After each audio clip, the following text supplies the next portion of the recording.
Live from the 607, it's the Ocho Duro Parlay Hour, where we're talking everything movies, TV, comics, and entertainment. Join in the conversation on social media with the hashtag ODPH, because here we go.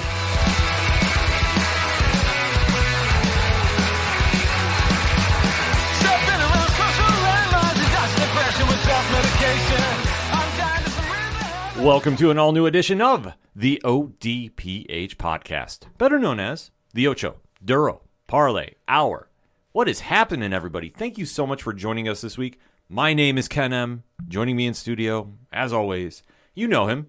He's the co-host. His name is Padawan J. Hello, hello, hello. Folks, we have a lot to talk about in the land of movies, TV, comics, and more. You are tuned into the entertainment edition of the ODPH, and we definitely want to interact with you.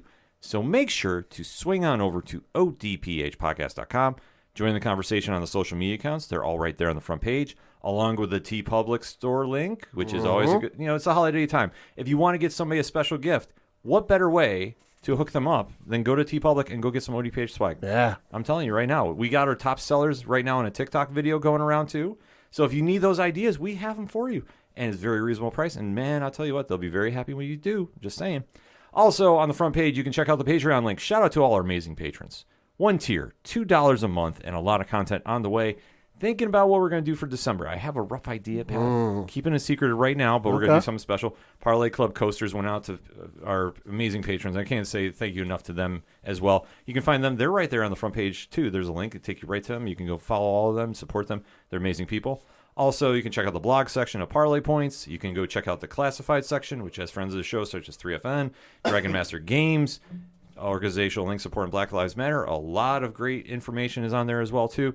And you can check out the directory, which, Pat, how many providers are we on? 130,000. Sounds about right to me, so I am not going to fact check that. I'm going to trust Pat 100% about that. And for anything else that is the ODPH, you can find it at odphpodcast.com. And remember on social media to use the hashtag ODPHpod. Kicking off this edition of the entertainment show, we have to recap a show that put everybody in the holiday spirit. It was one that we weren't sure what we were going to get exactly out of it, other than fun. Yeah.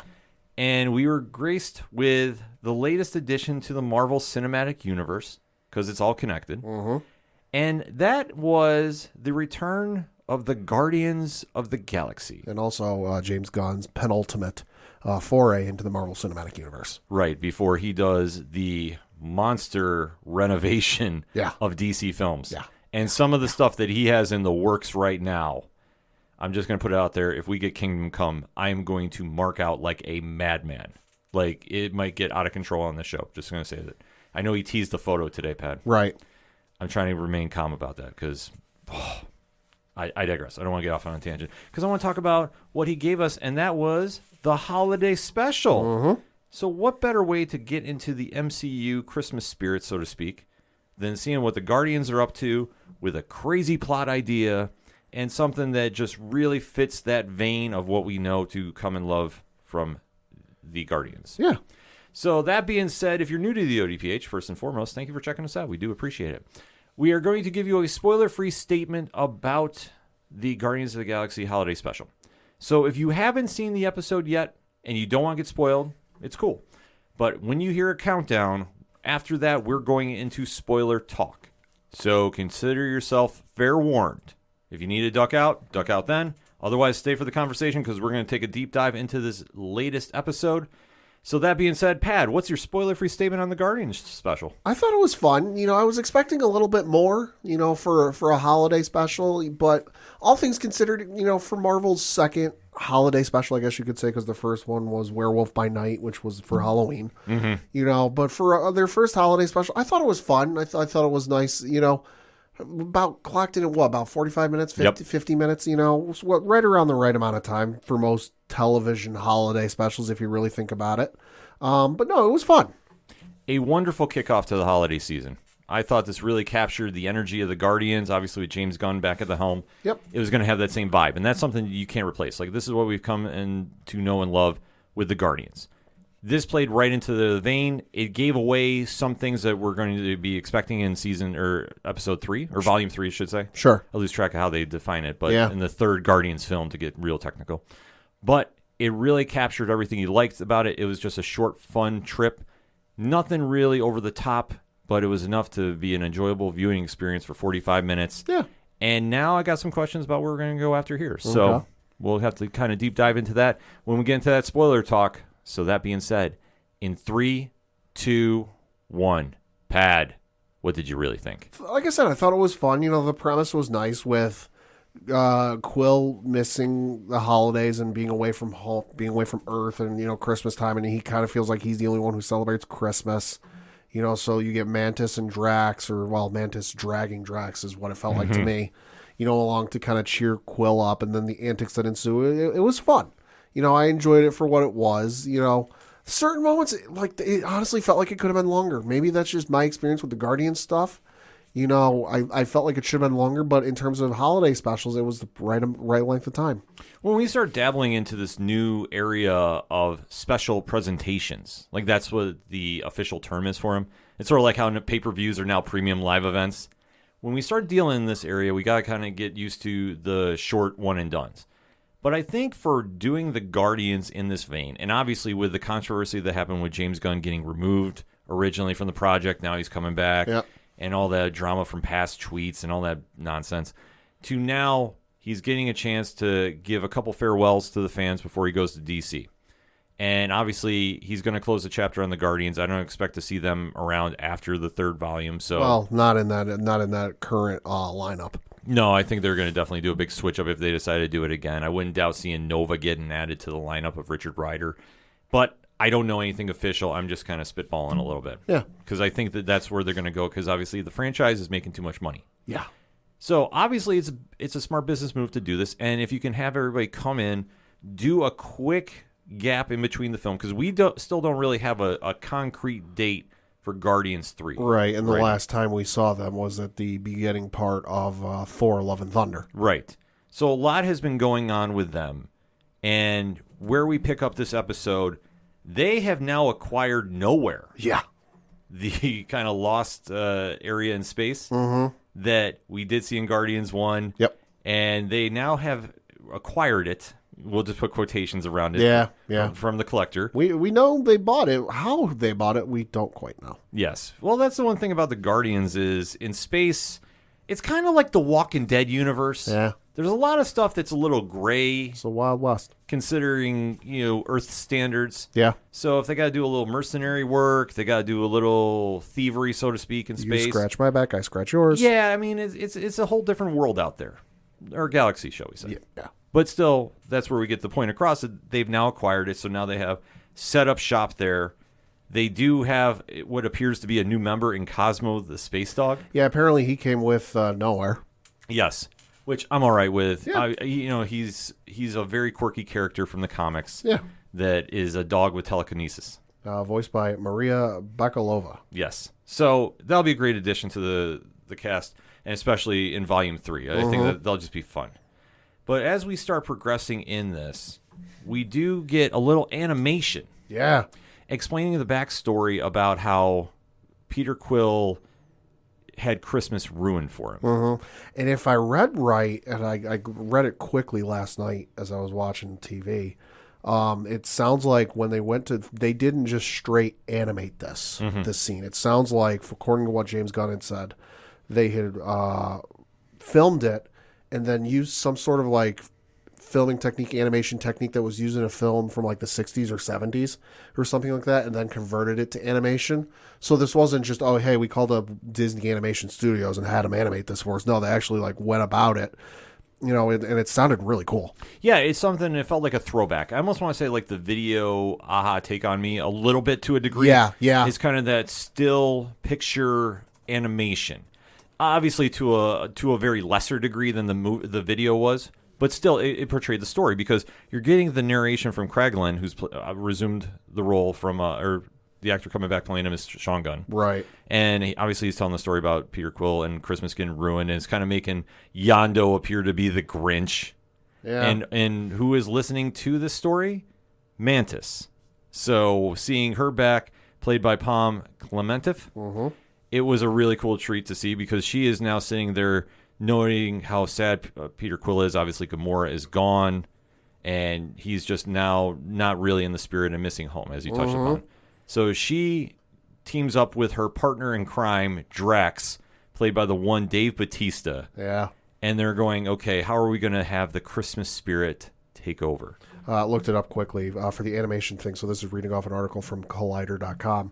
It says, quote, the image sees actors Michael Rooker and Luke Klein, who played Yondu and young Peter Quill, respectively, in full costume on the set of the holiday special.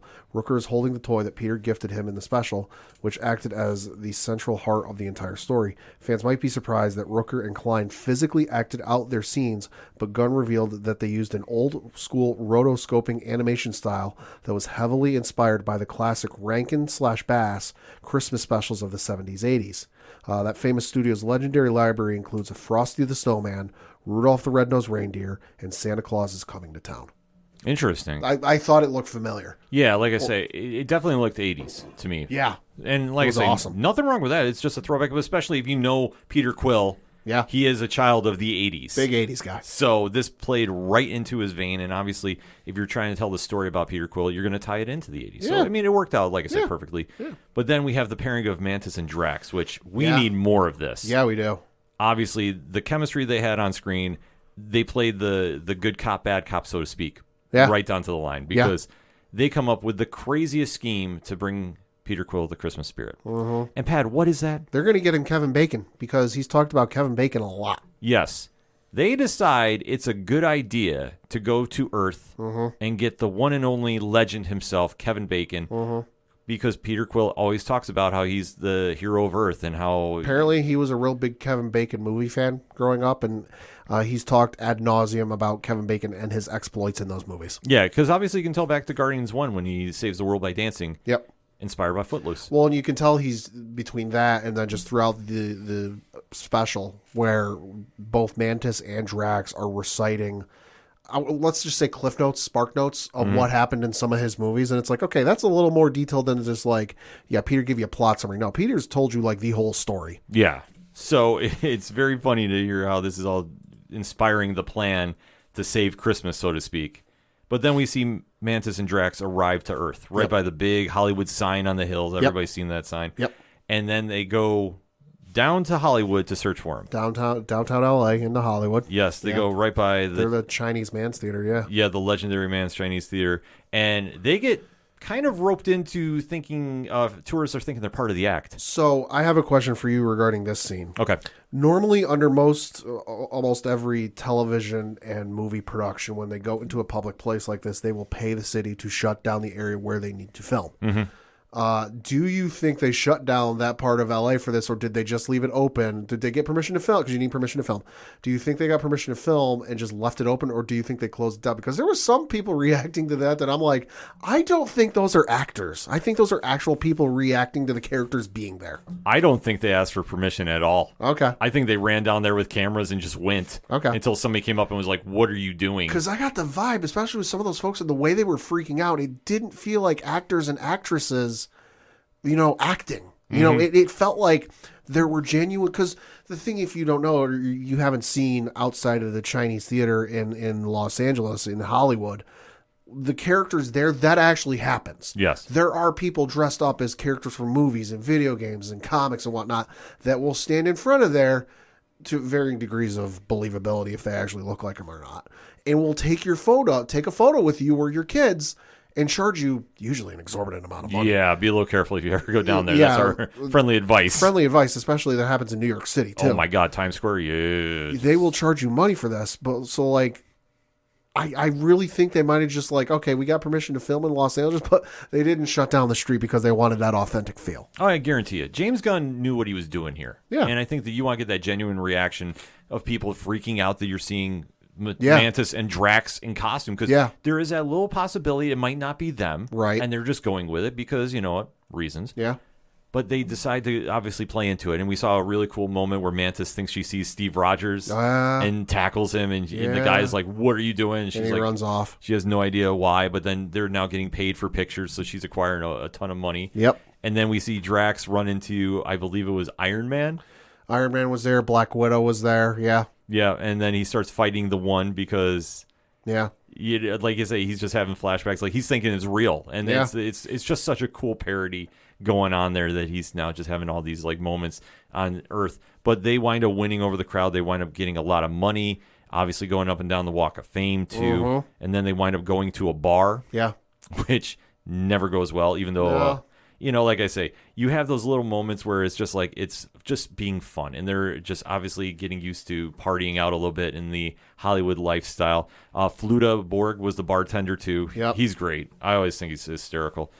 But during this whole montage, they find out the location of Kevin Bacon. Yeah, they do. Yeah, obviously using one of those great star maps. Yeah, they go on the tour of the Hollywood houses or whatever it is. Like you can go to LA and they will take you on the tour of the stars' homes. And I know Dwayne Johnson, wherever the hell he lives in Los Angeles, those things go by his house all the time, and he's got more than one video on his social media of him pulling up next to one of those buses and freaking them the hell out. Yeah. So that's what they do is they're sitting there lamenting that they don't know where Kevin Bacon is, and this woman who either knows somebody who works for the tour of the celebrity homes or works for the celebrity homes is like, I know where he lives. I can take you there. And that's when they go on. That's when they show the map with all the stars. Is they're taking the tour, and then they go, "Oh, hey, there's Kevin Bacon's house. We need to get off." Yeah. So they wind up going to Kevin Bacon's home directly in Christmas time. Nice home. Oh yeah, very nice home, and obviously decked out to the nines for the holidays. He's on the phone with his real life wife, Kira Cedric. Yep. And he's explaining, like, hey, I'll see you soon. And obviously he sees somebody at the door. He's ignoring them. He's like, what the hell is going on here? Yeah. And not willing to take no for an answer, Mantis and Drax literally break into his house. Well, yeah, and this is after like this whole back and forth with a Ring doorbell, which, gotta admit, my parents have a Ring doorbell. Was I hallucinating, or was his Ring doorbell like on the fucking ground? Yeah. Which is the weirdest place to put a Ring doorbell. But that's a Hollywood thing. Yeah, it could be. But yeah, so then they decide, Kevin Bacon's like, no, and then he finally quits answering. And then Mantis is like, well, we got to get in there. You're going to have to throw me over. And before she can even finish the sentence, Drax just hurls her over the door. Yeah. And she's like, why did you do that? Because you told me to throw you over the door. Well, I wasn't done explaining the plan yet. Don't throw you, make up your mind. Yeah. So, like I say, their comedy was on point. And I got to be honest, it was great, and I forgot that he takes things literally. Yeah. Because I'm laughing. I'm like, oh, right, he takes things literally. I had forgotten that because it had been so long since I've seen Guardians 1 or 2. Exactly. So they wind up running through the house. He's literally bursting through the glass siding of the place. Yep. There's a great chase scene going on, too. And then the police show up. Yep. And then they wind up, taking care of the police. We can help you, Mr. Bacon. Get behind us. Yeah. They pull out their guns. Put your hands up. Stop walking towards us. Get on the ground. The whole spiel.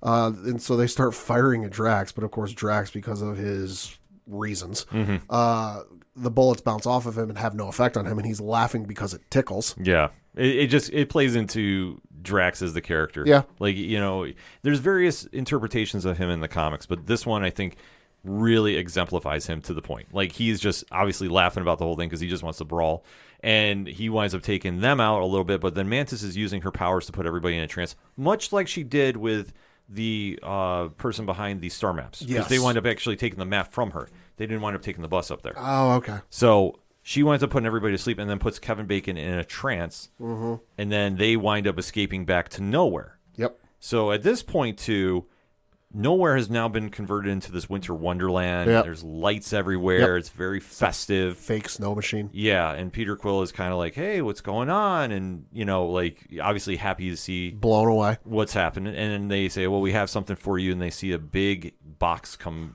getting wheeled out. Groot, who's now a teenager, I would imagine. No, I think at this point he's an adult. Or he's got to be an adult, or at least young adult. Young adult, yeah.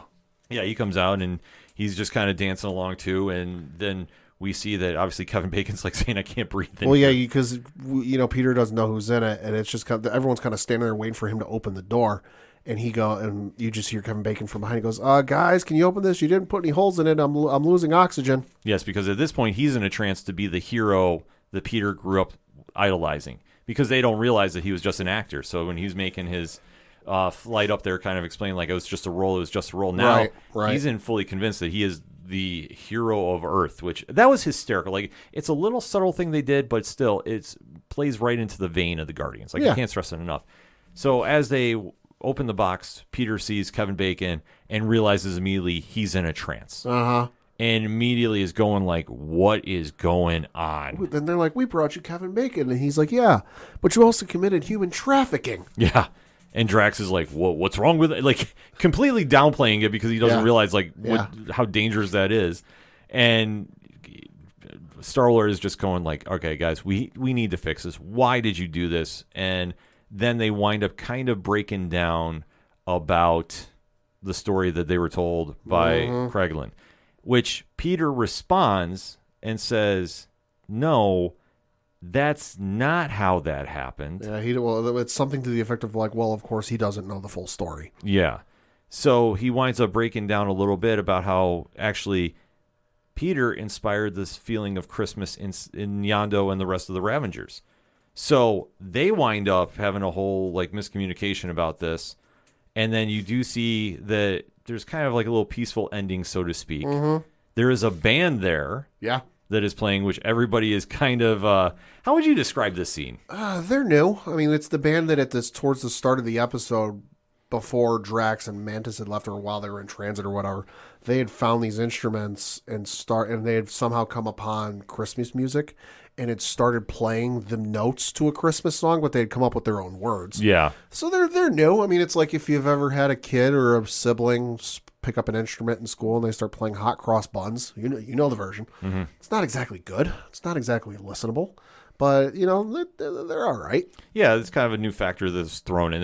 Like I say, when you see them in this episode, they really do kind of steal some scenes in there because some of the lyrics not really safe for work, so to speak, but they definitely made some comic relief. And you see the Guardians are kind of adapting to this. Like we see Karen Gillan's Nebula dancing to the music, and it's kind of reminds you of Elaine from Seinfeld if you've ever seen that scene. It's in that kind of same vein. So like I say, there's a lot to enjoy about this.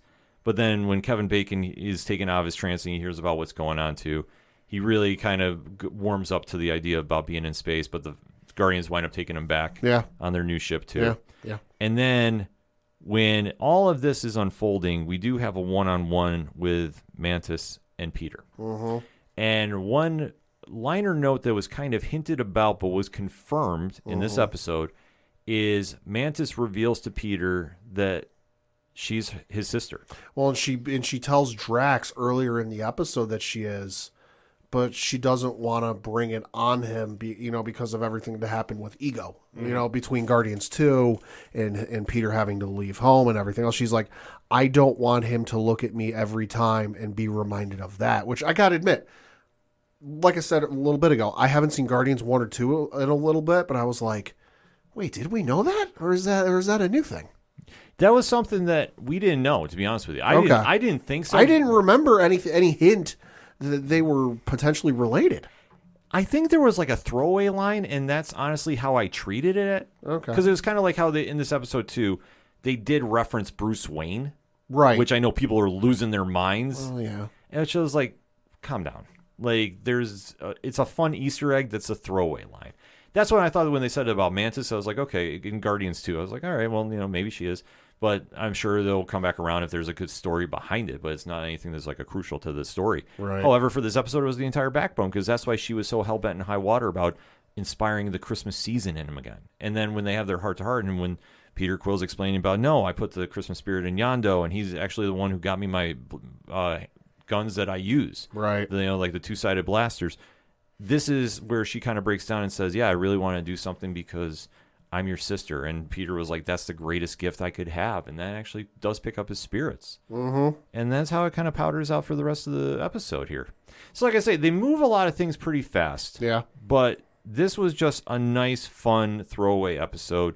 The bonus scene, though, I thought was a little interesting.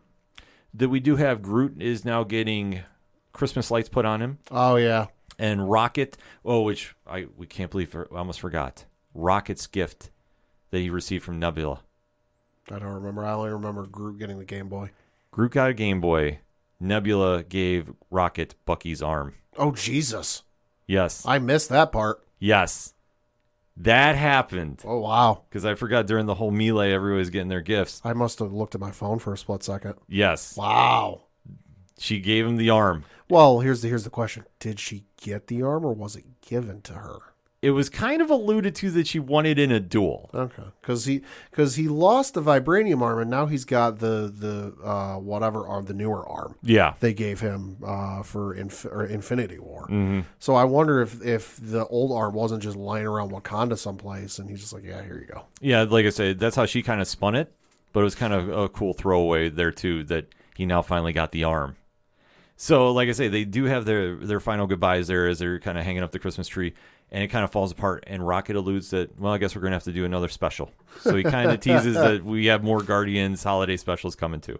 But this just all kind of ties into just a fun episode. It wasn't meant to be earth-shattering, and it's not meant to really add a lot to the MCU, except I think you got a lot of Easter eggs for where they're going in Guardians 3. Yeah. I think the fact that now you see this team reuniting and the mission is going to be finding Gamora. I think that's been officially locked in. I don't. God, it's the friggin' elephant in the room at this point. Yeah, that obviously for seeing how mopey he's been since he lost her. Well, how mopey he's been, and now we've had 2 appearances in the however many years it's been since Endgame happened, and we've had no mention of her other than Quill misses her, which duh. Mm-hmm.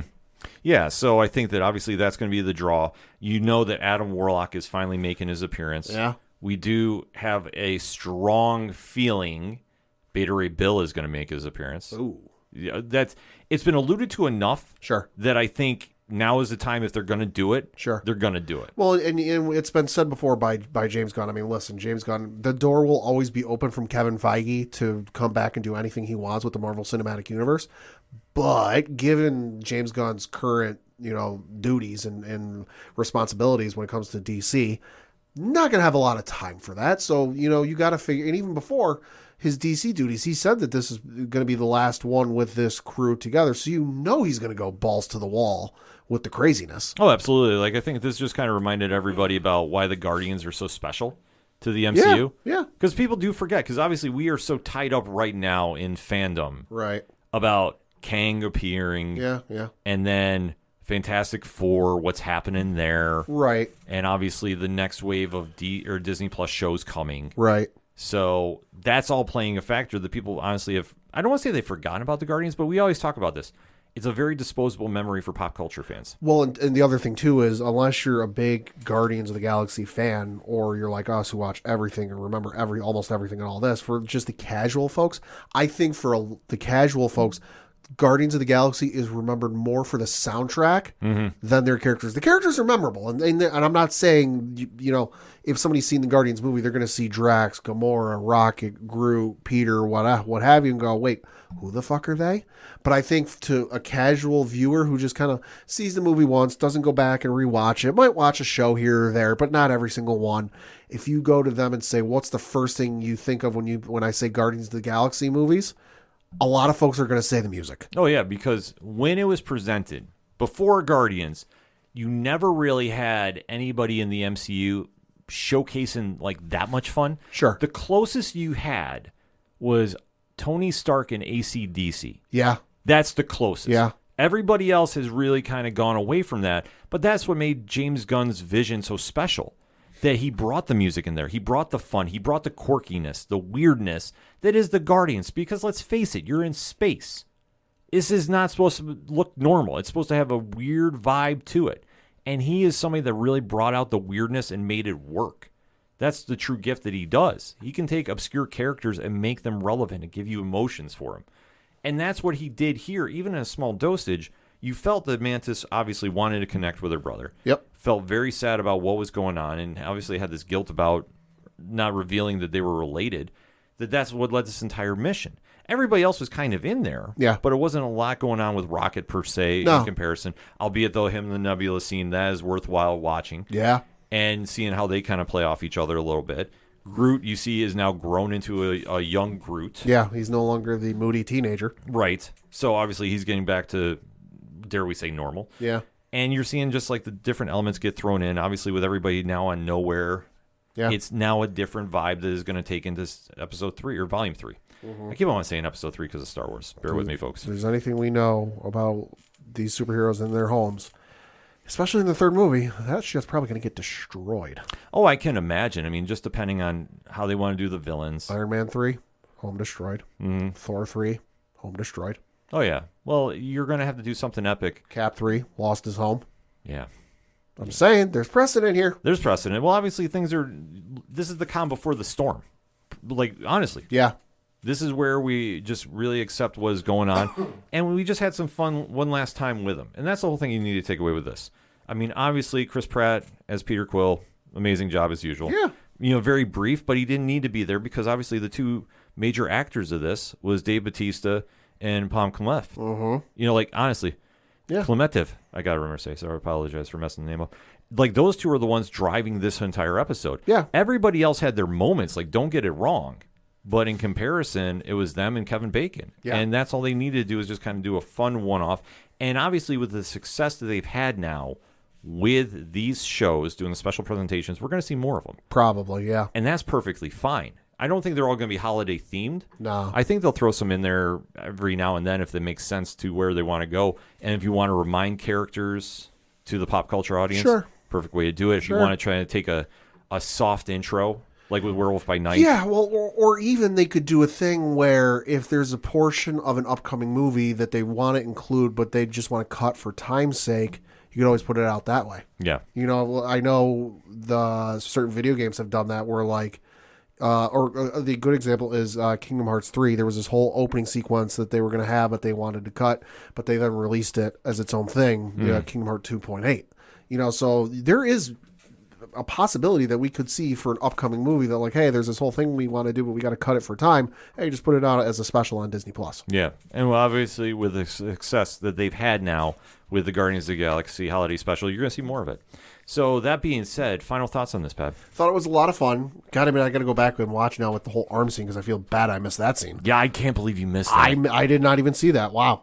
But no, I enjoyed it. It was a lot of fun. And, only thing I was bummed out was no 6-degree jokes.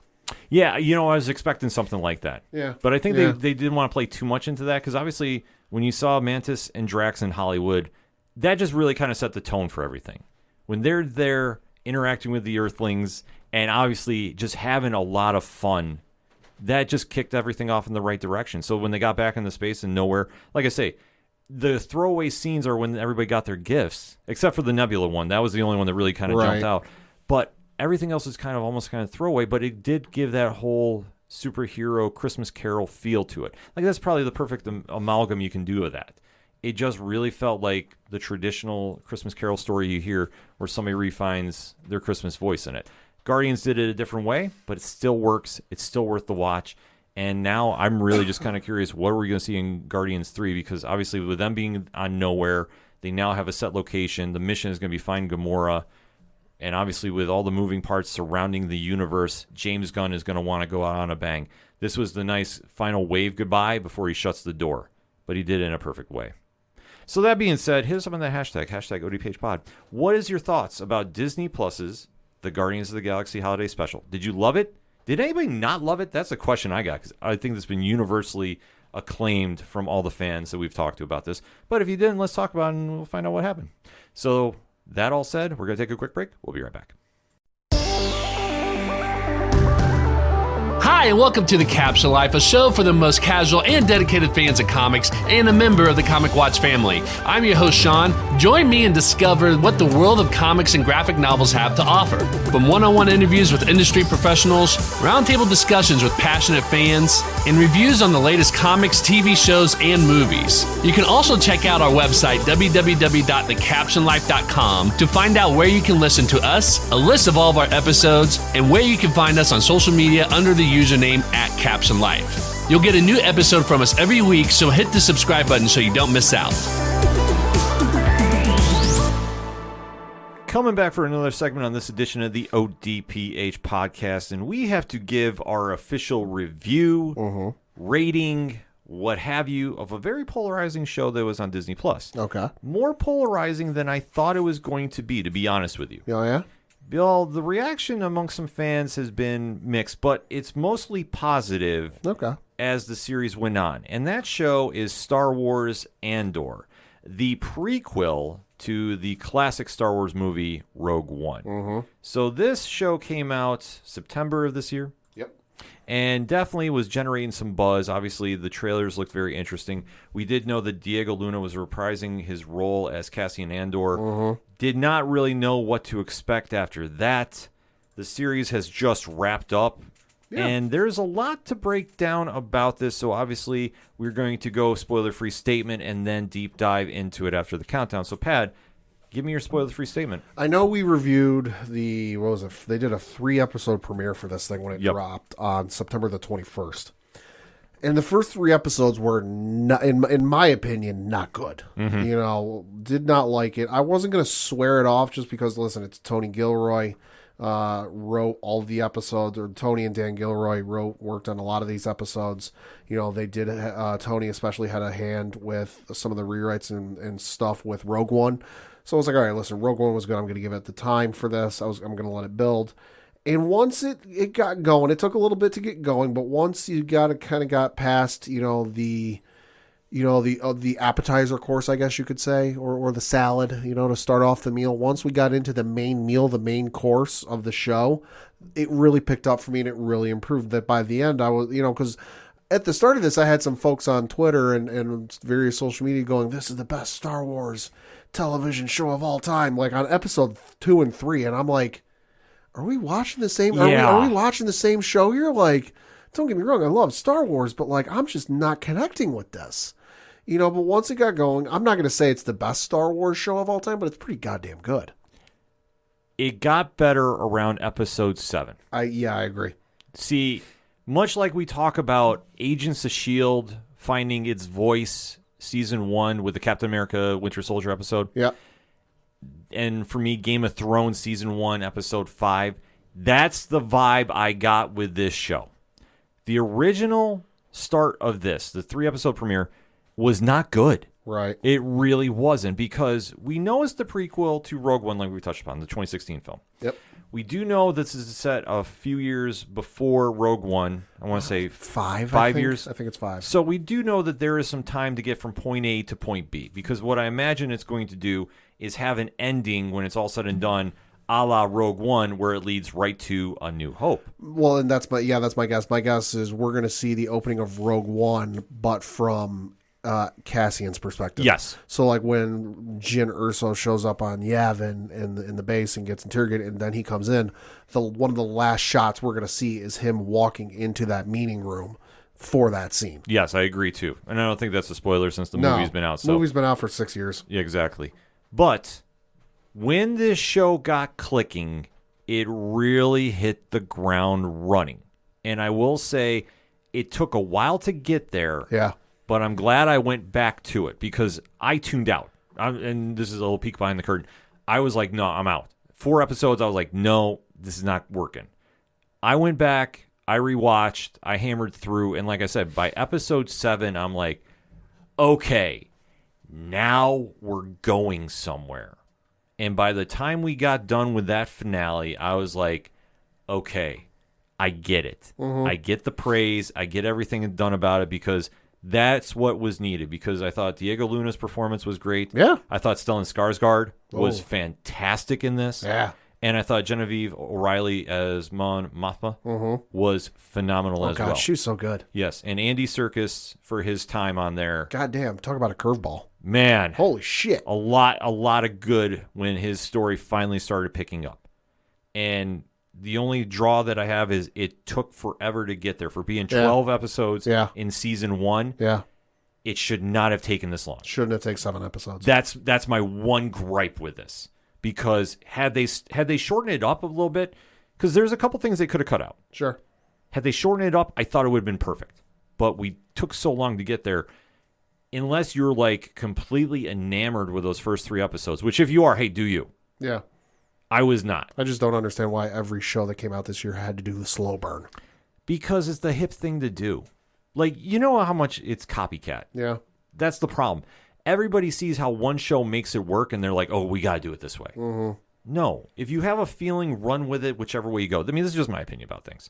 If you have a feeling that this is how you want to do your thing that way. Yeah. don't worry about what everybody else is doing. But Yeah. everybody has been doing the slow burn thing. Walking Dead did the slow burn. Yeah. House of the Dragon did the slow burn. This did the slow burn. Yeah, like it works in certain areas, it does not work in others. Especially if you're doing a prequel for a movie that has already came out. Yeah. Like, we don't need this elaborate backstory. We need just a good story. Sure. So that is my one drawback. But once this show finally hit the gas pedal, it got good. Yeah. So I'm glad I went back to rewatch it. I think the final 3 episodes really sold me on this. Oh, yeah. But that being said, let's get into some spoiler talk because I feel I'm going to ruin some stuff.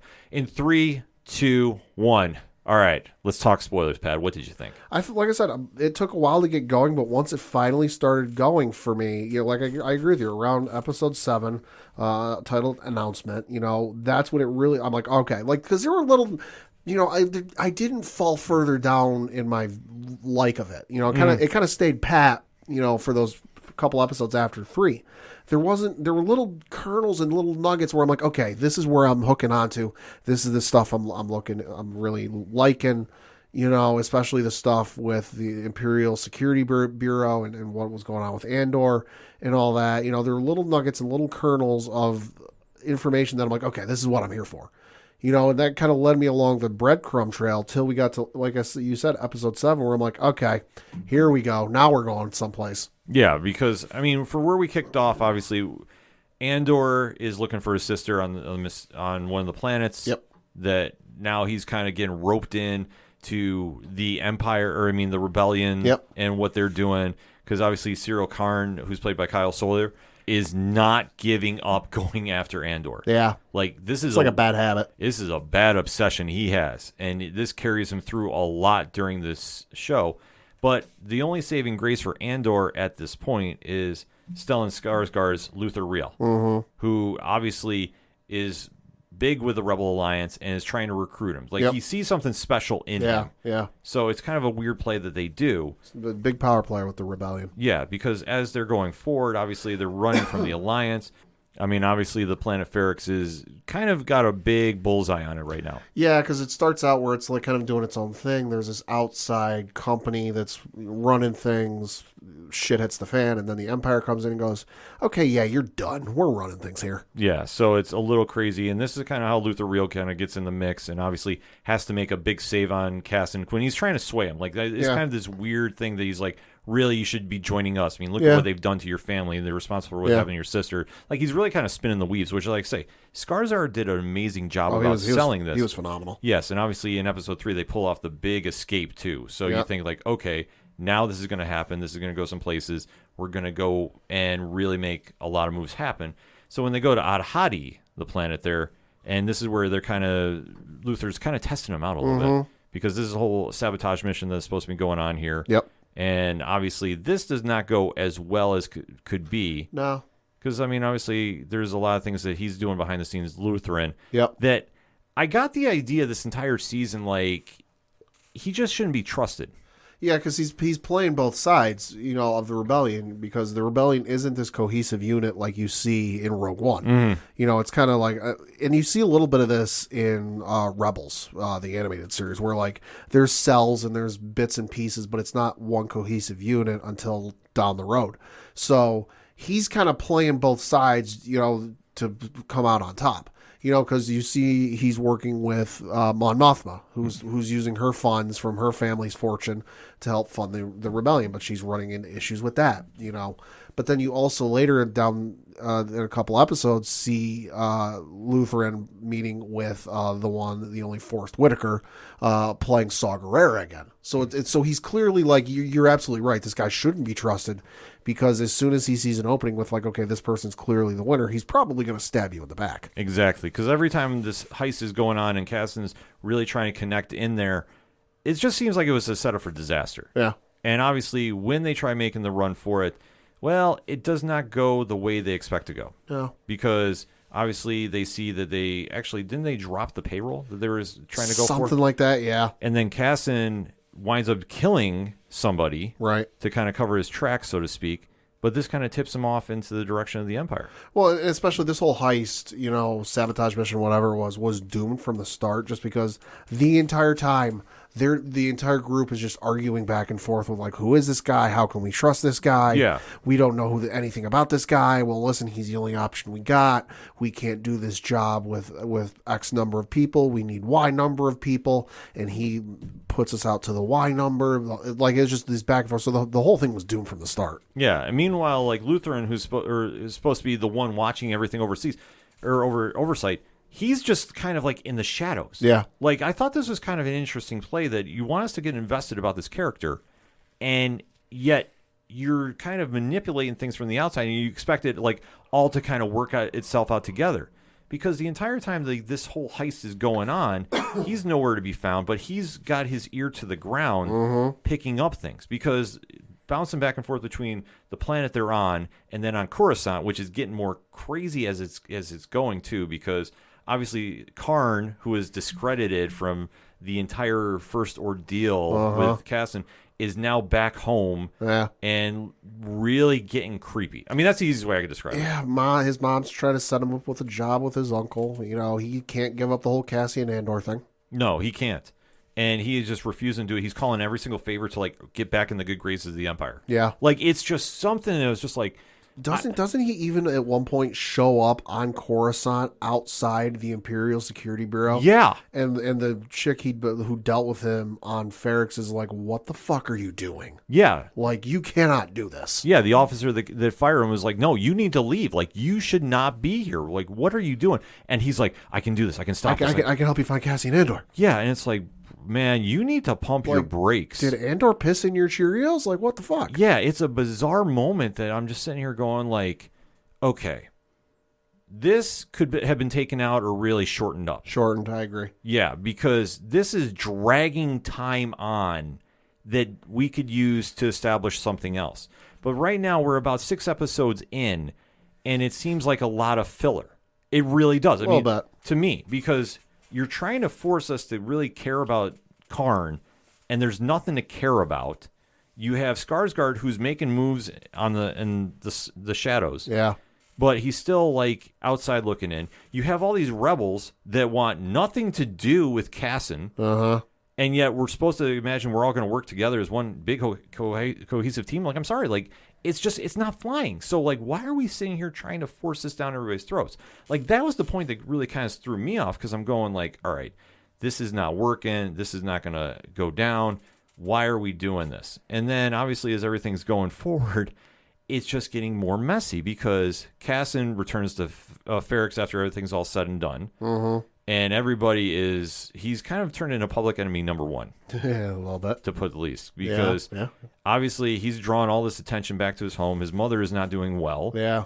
And obviously she is a very well respected member of the community there. Oh, God, yeah. Everybody loves her. Right. So when he returns from dealing with what he's been doing, he's now brought stormtroopers looking for him. And how this is now setting up for a lot of headbutting, shall we say? Yeah, well, it's the thing that, like, it's a small town, people know each other, you know your neighbors. And it's not hard to believe that there's at least 1 or 2 people, maybe even more, on that block, on that street, that are pro-Empire. And if the Empire comes knocking, a lot of folks may not answer the door. Some may be like, yeah, no, I don't know anything. But then you get the folks that are like, I am absolutely ready, willing, and able to help you in any way, shape, or form. Yeah. So it's really insane to think about. Yeah. But it's something that kind of has played, like, it plays a bigger role later. That now Cassian is sitting there, can't work with the Empire or rebels. Yep. There's the tip off that, well, he's revealing Luther's identity. Like, this kind of came out of nowhere for me. I don't know. Like, I didn't really kind of get this point. That I thought, like, if they were seriously worried about Cassian revealing anything, like, it didn't exactly give a tip off, at least in my opinion, right, that he was going to do something. But while he's back home, or he now is traveling to a different place, he gets picked up and mistaken for vandalism. Yeah, well, and plus there's this whole subplot going on where, he's on a beach someplace or whatever the hell it is. But then there's this whole subplot with, like, the Empire's really trying to get out get the rebels off the streets. And I forget the exact wording or verbiage of how it happens, but they basically take all of the sentences that have already been handed out or will be handed out and basically like double them or something like that. They're like, even at one point after Andor gets captured, they're like, yeah, somebody that is in the jail or transport with him is like, yeah, this doesn't make any sense. People got picked up for like a simple theft, for basically like petty theft, and they're getting like multiple years. Yeah. It's kind of an interesting plot they do, because now this is the point I honestly feel like the show finally got its legs and started running. Oh, yeah. Because up until then, I know our description was kind of a little vague, but in my opinion, that's what it felt like.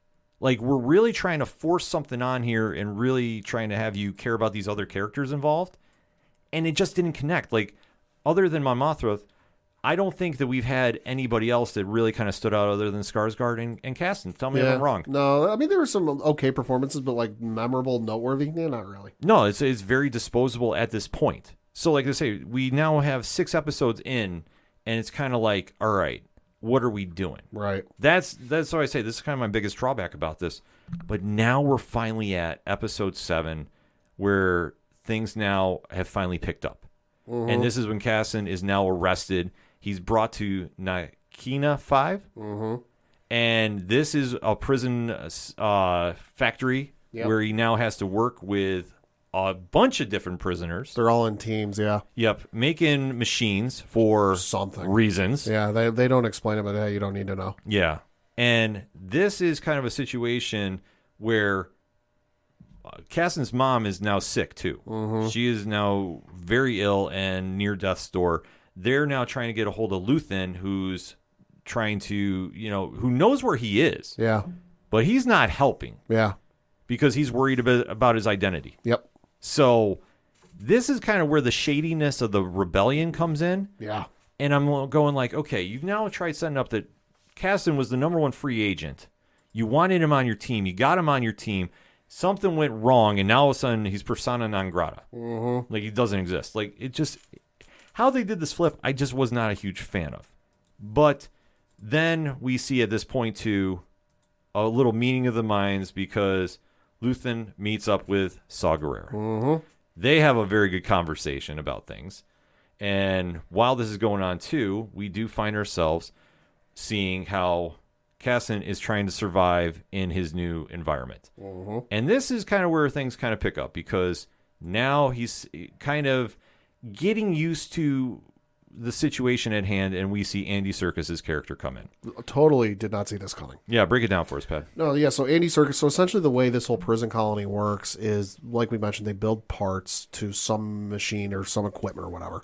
They're in teams, and there seems to be there's multiple levels. We never find out how many levels there are in this place. But there's multiple levels in this thing, but there seems to be this, like, competition between the levels, or at least between the tables on the level, because the one, and Andy Serkis's character is like the head person of the level that Cassian Andor is on, because he's always like, hey, we got to beat these other guys, we're 1 behind, we're 2 behind, we're 1 ahead, we're 3 ahead, so there just seems to be this constant, like, and that's his whole thing. And plus, I forget how long his sentence was, but he's within the last, I want to say it was like 1.5 to 2 years. Something like that. They said the date. I forget what it was. It's been, over a month since I've seen the episode. But he's getting real close at the end. So at this point in the story, he's very by the book, by the letter.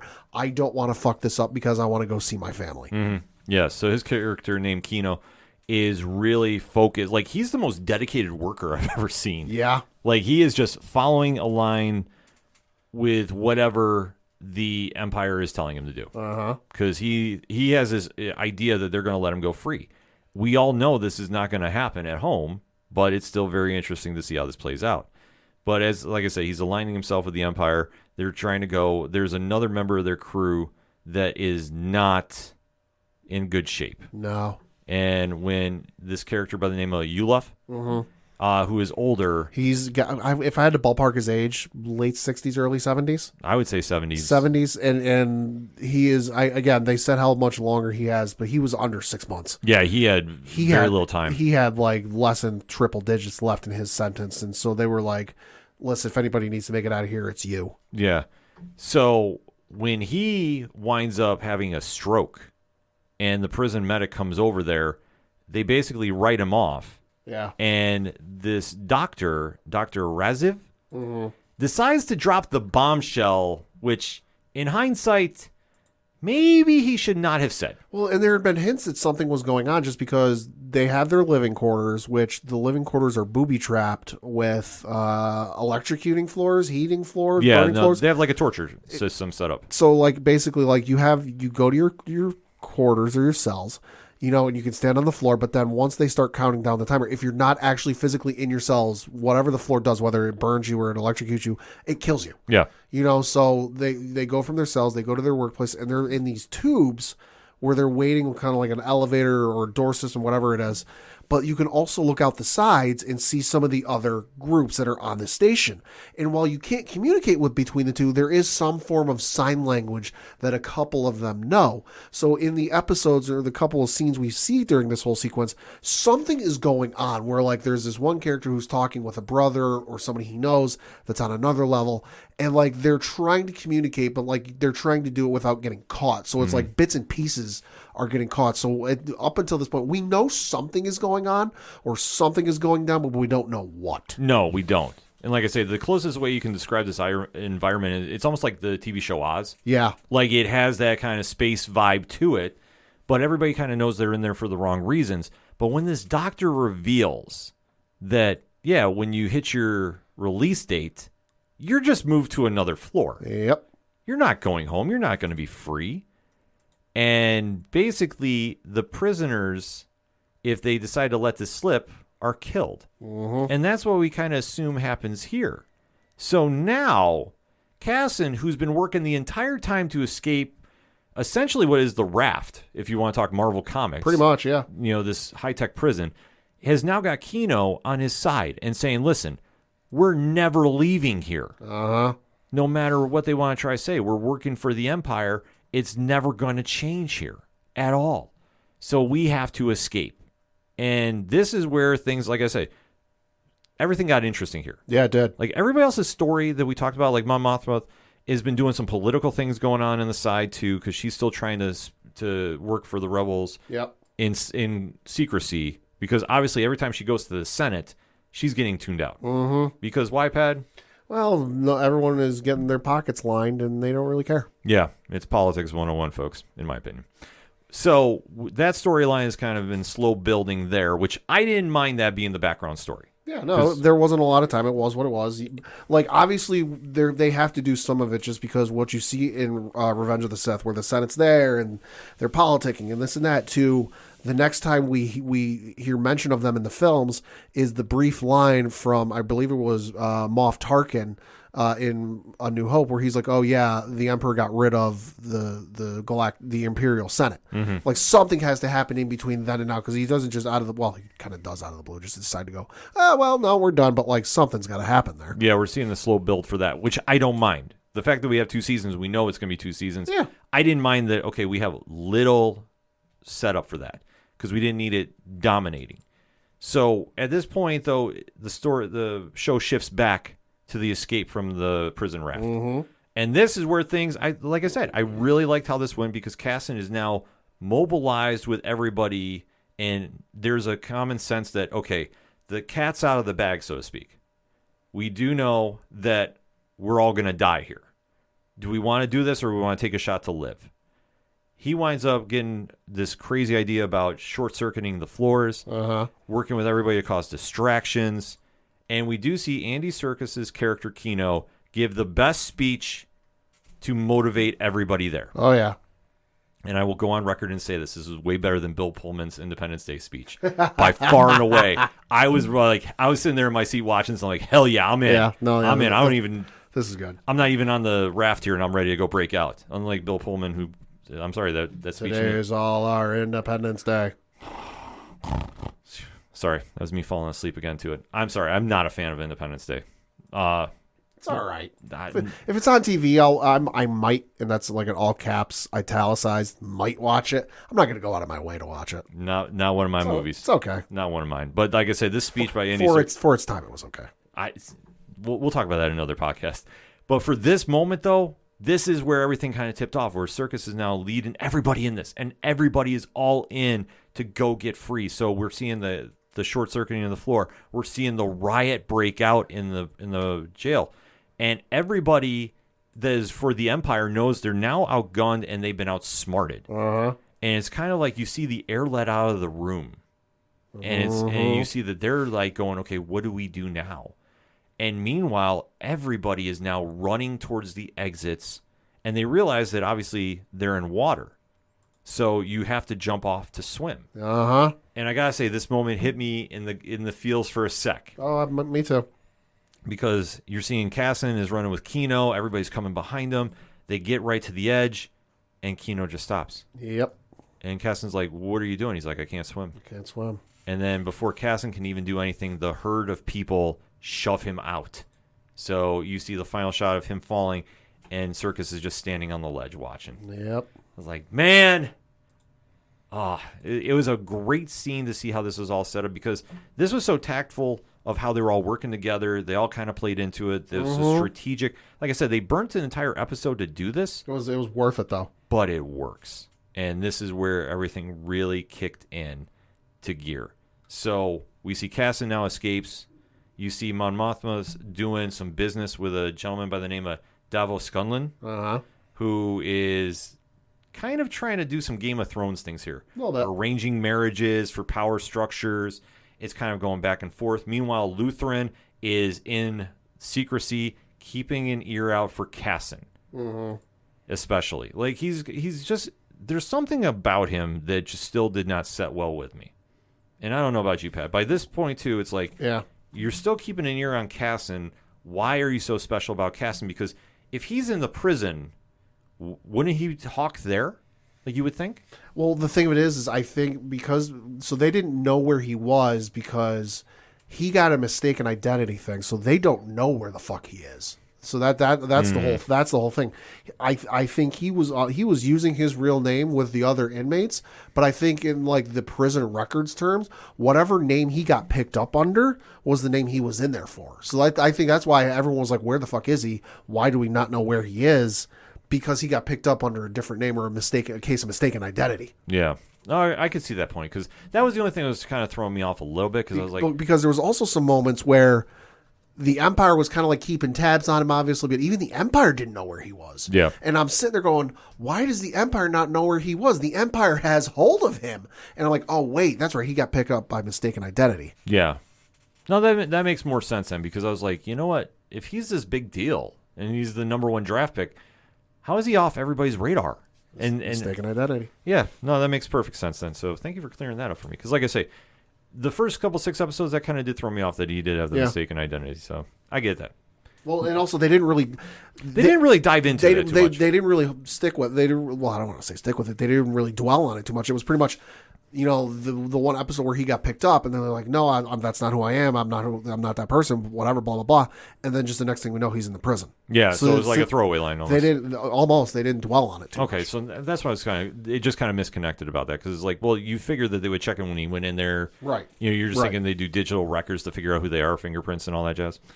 But hey, the Empire, they do some, Yeah, they like to cut corners. Yeah, they like to shave off some stuff there. So, but this is where we finally get to the final 2 episodes of the season, and we get to, I think, what was the strongest episode, and that's Daughter of Ferrix. Yes. And this is when Caston's mom, Marva, dies. So now there's a big funeral that is going to be happening on Ferrix. So all eyes have now shifted back to the planet. And you're now having Lutheran come back to check. You're having the weirdo that was fired trying to redeem himself, that just gave the weirdest... I'm blanking on the guy's name from Animal House, Niedermeyer. Oh yeah, yeah, Kevin Bacon's character, ironically. Like his vibes that he's refusing to give this up, so he's now making his play to go there, and we're seeing that everybody is just now set up for this big funeral. Mm-hmm. And meanwhile, the people of Ferrix do know something's going to go on. Oh yeah, they're not stupid. So they're getting ready for this.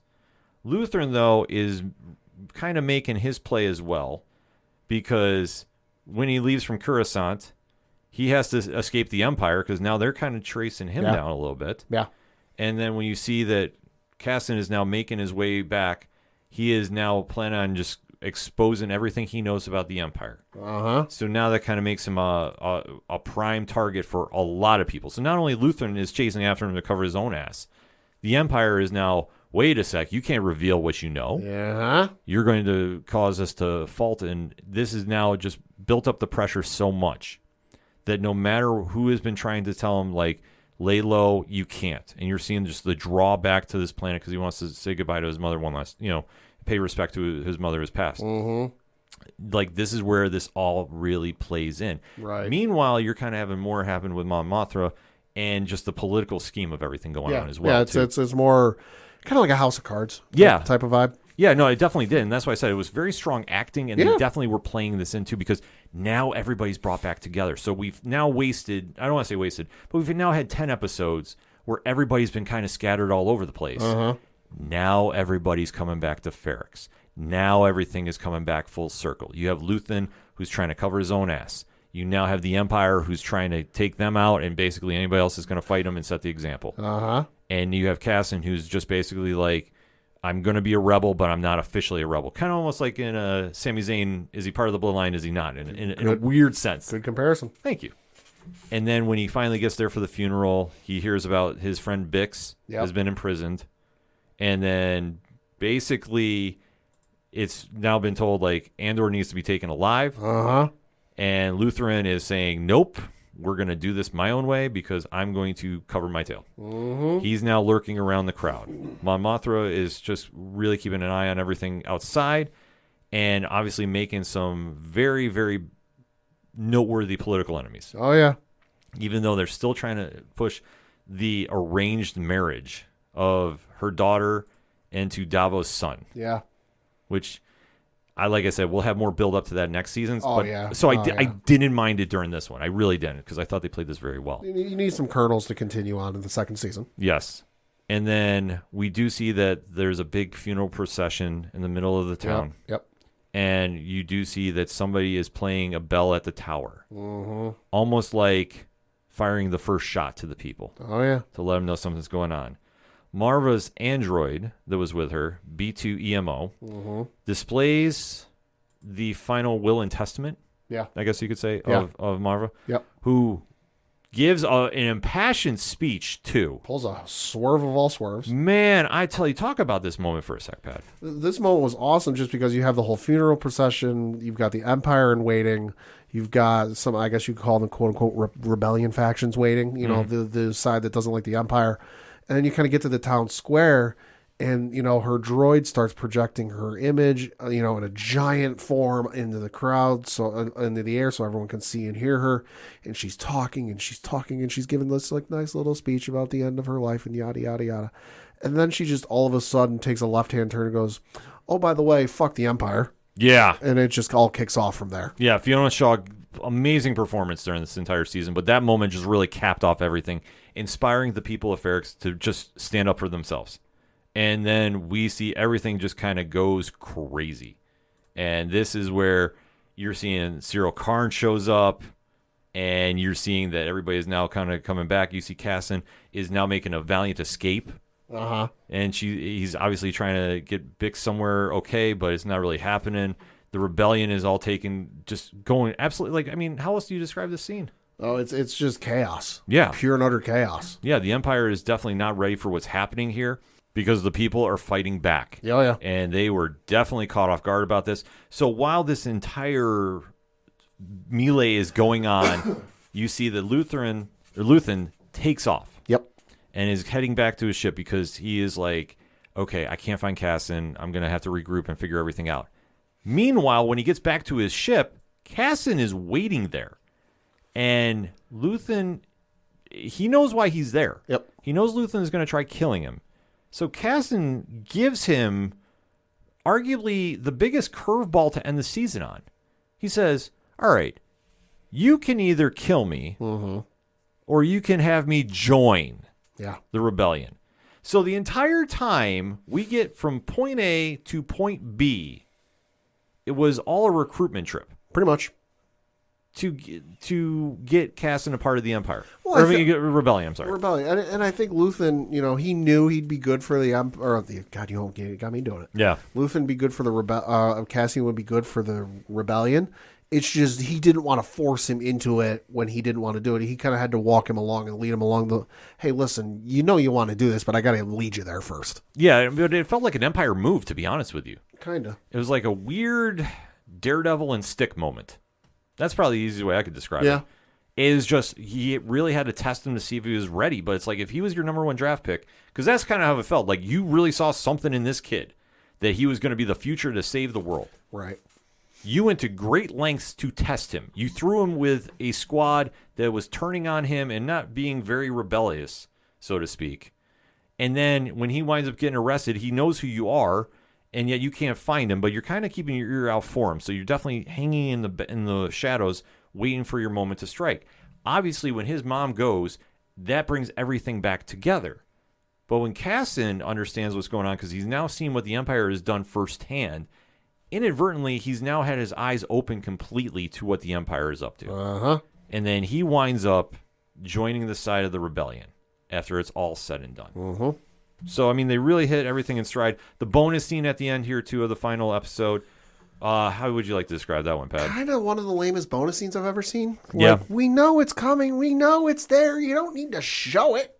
Yeah. Like, if you're vaguely familiar with the Star Wars timeline, you know where they're at. You know what's coming. You know what they're building. Like, it was cool. Don't get me wrong. But do we really need to see it? Yes, because we find out what everybody's been building at Narkina 5. Yeah.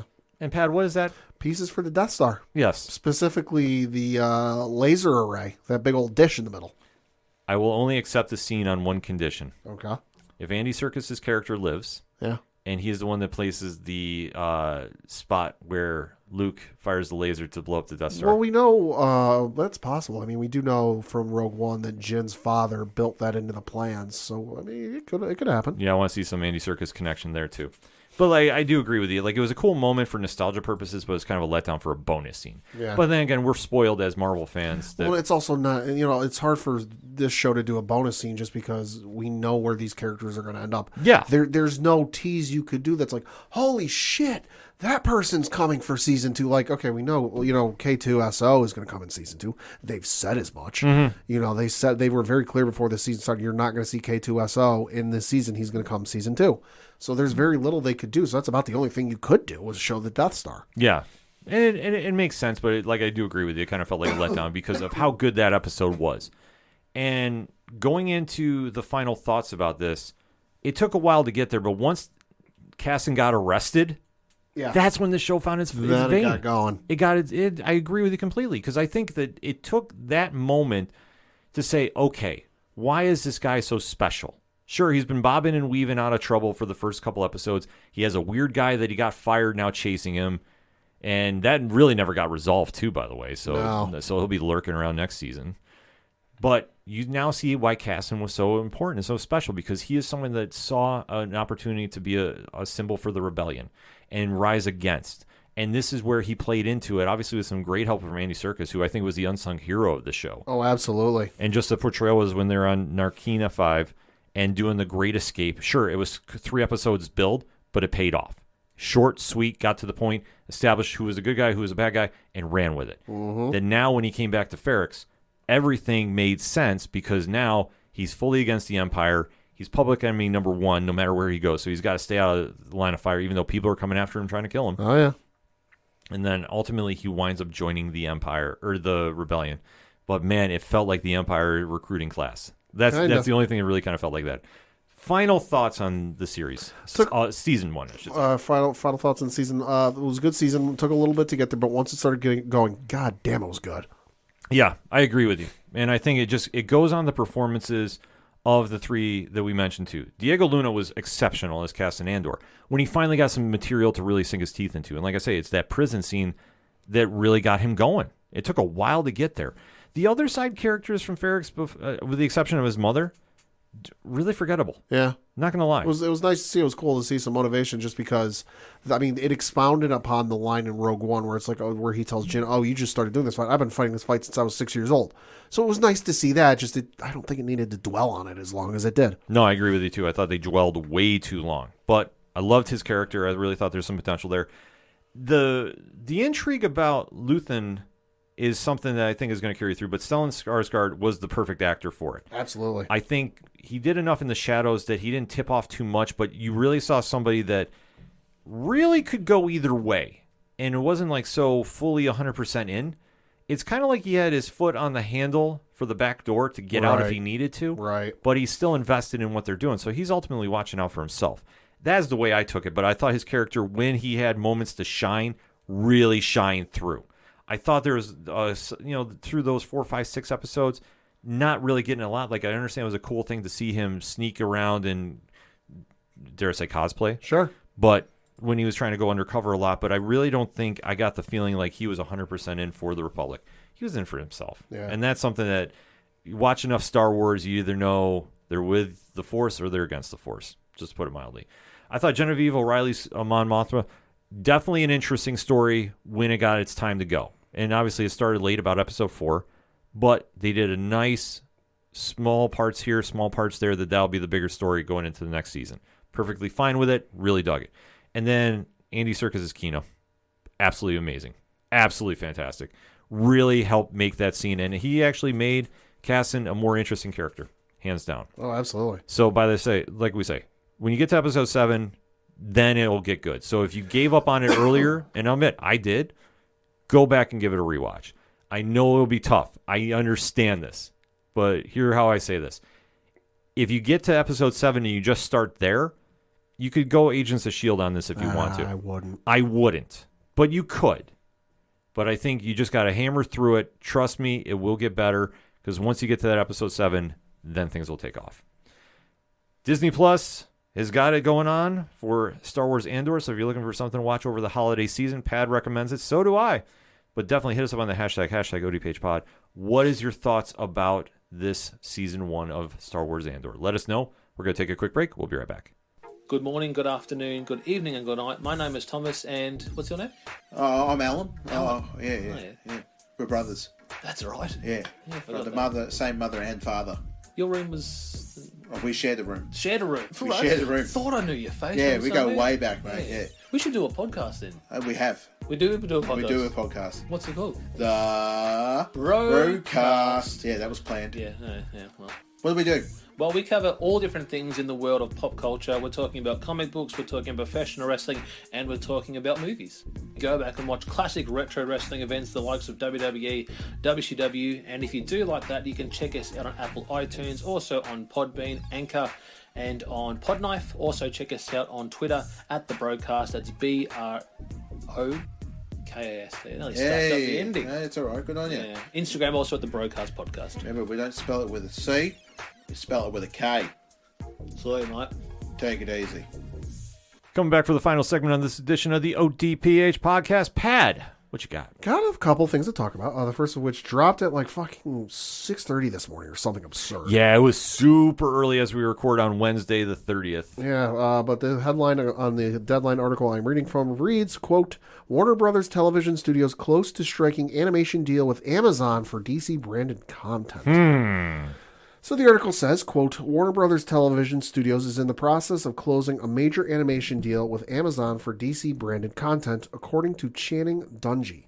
Dungey teased the news at Content London, stating that the studio is exploring animated IP on different platforms, including WBD-owned HBO Max. With animation, we used to be about staying in-house, but now we are doing it on different platforms, she added. HBO Max is the first stop, but we are in the process of closing a big deal with Amazon featuring DC-branded content in animation. Dungey didn't elaborate further on the deal as she talked through a role she has now been doing for 2 years. She echoed the view of Showtime President Entertainment Jana Winograde yesterday by stating that shows will be made for less money in the coming years due to the global cost of living crisis. There was a feeling for a while that if you were not spending $10 million an hour, then you're not doing your job, she added. But if it doesn't take that to make a great show, and doing things differently in the pandemic underscored that, close quote. So not quite sure what this means, but it sounds like we're going to be getting some DC stuff on Amazon, maybe some more adult stuff, maybe some, I want to say akin to The Boys, not necessarily The Boys, but like more on that graphic side. Yeah, I'm not, to be honest with you, I don't know how to take this. Yeah. I really don't. Like, it sounds like if they're going to be moving some DC properties over there, like, wouldn't you think that you'd want to keep them on HBO Max? I think the main ones are going to be on HBO Max, but it's some of the other stuff that might not be suitable for HBO Max. Some of the other properties that we don't know how these are going to do. Move them over there. Yeah, I mean, I would just think, see, it'd be easier if they had the Vertigo line still. Right. Then I would say, like, okay, that would make sense to move them over there. I could see that. Now that everything's all Black Label, I don't know how that would go. But it's such an interesting premise to do. I mean, granted, Amazon's a great streaming service to do things on, so I wouldn't object to it. Mm-hmm. It just sounds very odd. So, like, I still haven't processed this all. Yeah. Because I'm just like... Well, we also don't know how to react because we don't know what's going over there. Yeah, that's the whole thing. Like, were they... Because I can't see them moving Harley Quinn. No. And they're not going to take any of their existing content and move it over there. It's going to be new stuff. Yeah, so it's like, what else could you be rolling out that's new? I mean, that's going to be the fun thing about watching and seeing, but I think in the meantime, yeah, we're going to definitely wait and see about this, but that's interesting. Do you know what you're doing on February 24th, 2023? I am camped out at a movie theater waiting with popcorn and soda in hand. Yeah, me too, because we got a trailer today for the upcoming film from Elizabeth Banks titled Cocaine Bear. Yes. Yes. Yes, you heard that. A million times yes. You heard this. You heard that title right, folks. This movie's titled Cocaine Bear. Reading from the description on the IGN YouTube page, it says, quote, "On a rampage for blow and blood, meet Cocaine Bear. Check out the oddly comical yet extremely terrifying trailer for Cocaine Bear, an upcoming movie starring Kerry Russell, Margot Martindale, Ray Liotta, Alden Ehrenreich, O'Shea Jackson Jr., Jesse Tyler Ferguson, Christoph Hivju, Kai-Hoon Kim, Christian Convery, Brooklyn Prince, and Scott Seiss. Yes, that's Scott Seiss from TikTok. And so it goes on to say, inspired by the 1985 true story of a drug runner's plane crash, missing cocaine, and the black bear that ate it, this wild thriller finds an oddball group of cops, criminals, tourists, and teens converging in a Georgia forest where a 500-pound apex predator has ingested a staggering amount of cocaine. I'm having a hard time getting through this. Yeah. Cocaine and gone on a coke-fueled rampage for more blow and blood. Directed by Elizabeth Banks from Charlie's Angels and Pitch Perfect 2. From a screenplay by Jimmy Warden from The Babysitter, Killer Queen. Cocaine Bear is produced by Phil Lord and Chris Miller, Spider-Man Into the Spider-Verse, The Mitchells versus the Machines, and Adidas Sud from The Martian. For Lord Miller by Elizabeth Banks and Max Handelman, Pitch Perfect franchise. This movie just looks fucking ridiculous, but I'm here for it. Give it to me. Give it to me. This absolutely looks nuts. And all the right reasons. Uh-huh. I thought this was a joke. Like, Yeah. when I saw the poster yesterday, I was like, you gotta be kidding me. Like, is this real? Yeah. And then we see the trailer. The trailer where at one point there's a young boy, maybe like 11 or 12 years old, up a tree, and another adult climbs up the tree opposite him, and he goes, "Oh, good thing we're up in a tree. Bears can't climb trees, can they?" And the kid looks at him and goes, "Yes, they can climb trees." And the next scene in the trailer is of the bear looking up one tree, seeing at the kid, seeing the adult in the other tree, and then goes up that tree at a full sprint. Yeah. It's amazing. It's incredible. I am there first day, tickets in hand. Oh yeah, I'm in for this. There's no way I'm missing this. None. This looks stupid. This looks absurd, but it looks hilarious. Oh my God. This just, I don't know if it's supposed to be a horror film or it's supposed to be a comedy, but I think it's a thriller, but it's going to be more comedy than anything. I'm here for it. Like, I'm sorry. This just looks absolutely out of control, and I love this kind of stuff. My favorite part of the whole trailer, though, is at the beginning when these two people first stumble upon the bear who's ingesting the cocaine. And the guy just looks at him, and rather than running, rather than getting a gun out if he's got one, looks at it and goes, "Let's watch what happens for scientific purposes." Yeah. I'm like, oh, this isn't going to end well. It's never going to end well, but my God, this just looks awesome. Like, the only thing I need now is Cocaine Bear versus Sharknado. Yeah. Just he's the only person that can stop it. Give it to me. Sticking with movie theaters, if you somehow were one of the few people who didn't see Top Gun Maverick in theaters, you'll get another chance to. Because while, yes, the movie is debuting on Paramount Plus in the U.S., Canada, Australia, Germany, Switzerland, Austria, Italy, UK, and Latin America on December 22nd. Starting this Friday on December 2nd for a 2-week run, the movie's going to be going back into theaters. It is the year's highest grossing film, having made $716.6 million domestically and $1.486 billion worldwide. The Paramount saw how weak the freaking box office has been the last couple of weeks, and they're deciding to put it back out for 2 weeks because in 3 weeks there's going to be a juggernaut at the box office by the name of Avatar. So it's going to be, so if you didn't see it in theaters for whatever reason, you're going to get a 2-week run here starting this Friday, and you'll be able to see it in theaters.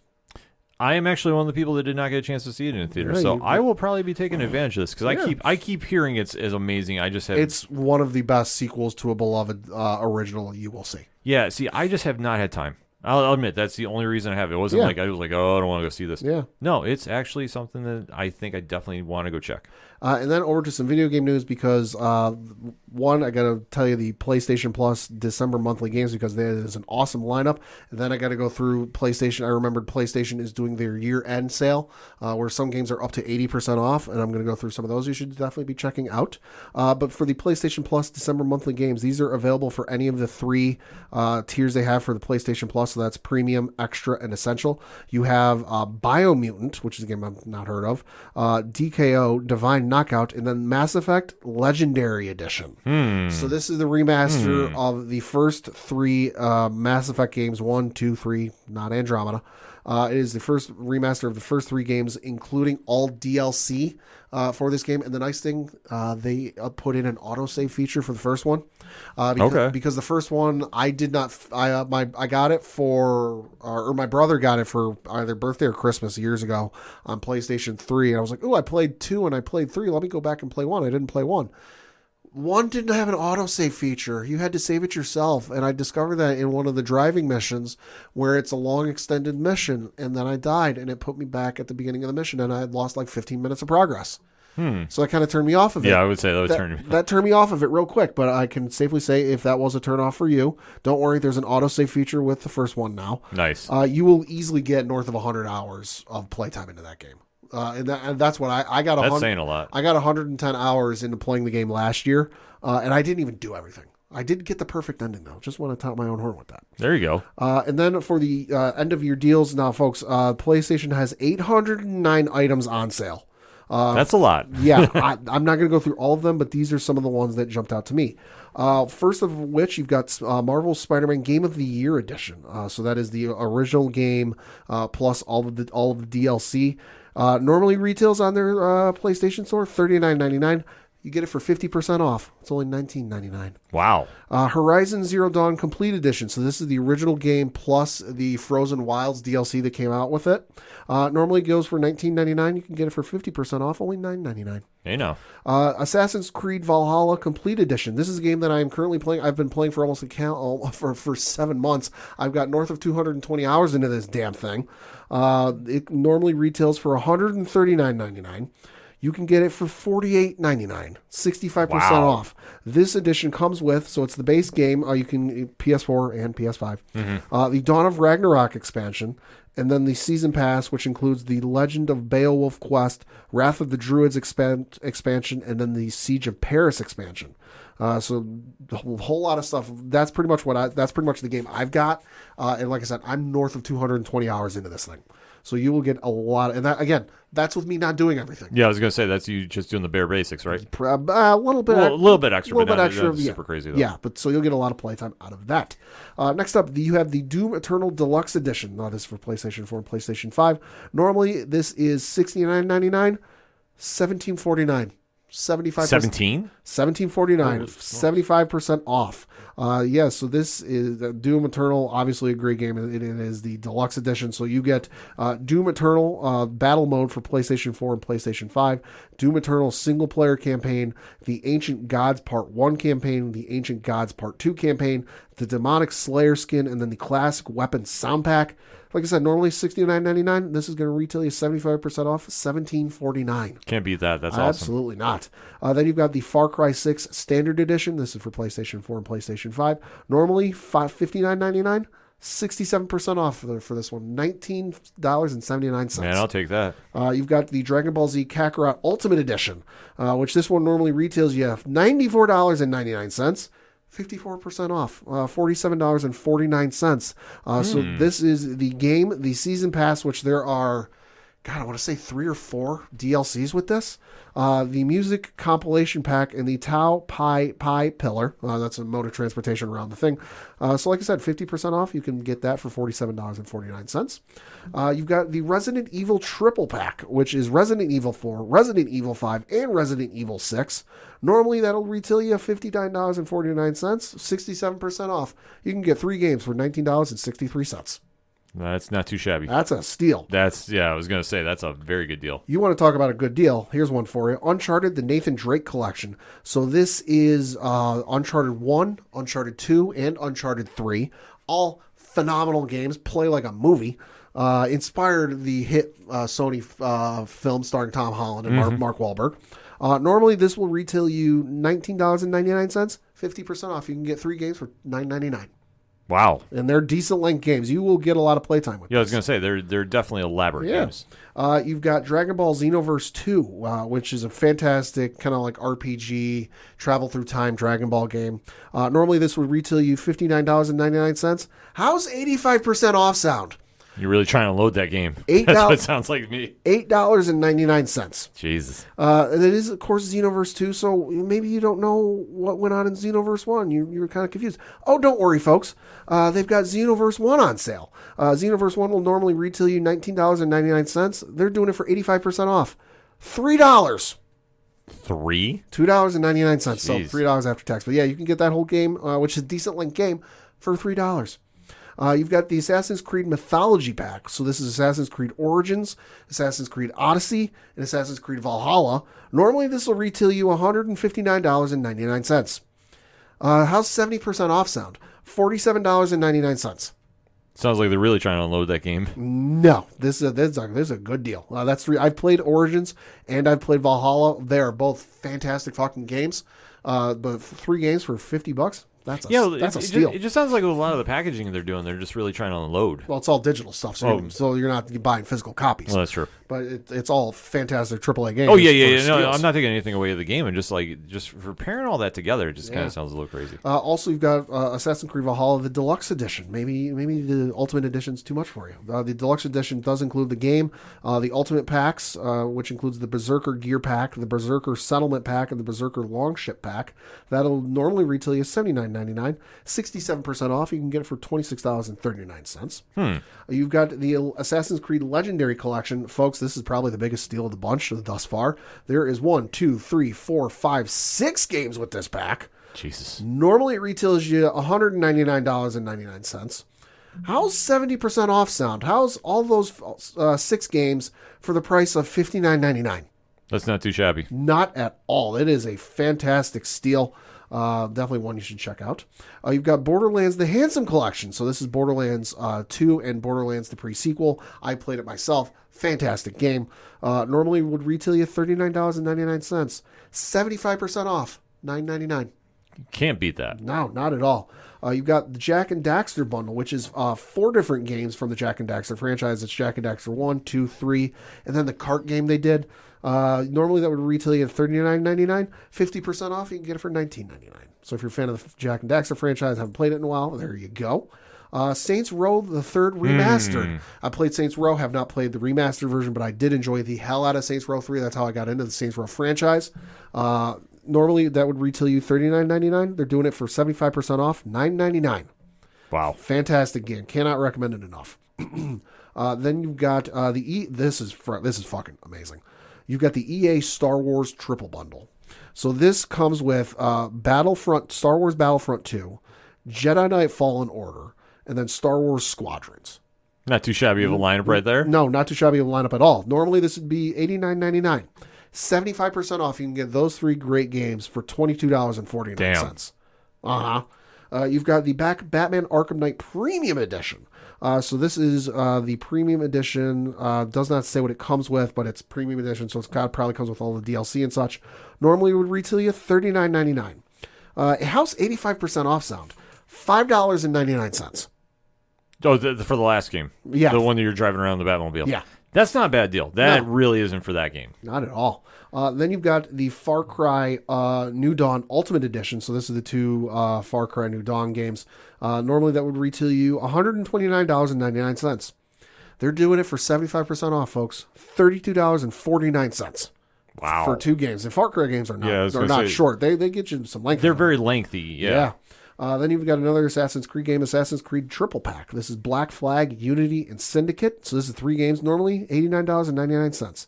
75% off, $22.49 for 3 games. That's a hell of a steal. That's a very good steal. That's a hell of a steal. You've also got this one, personal favorite of mine, Lego The Hobbit.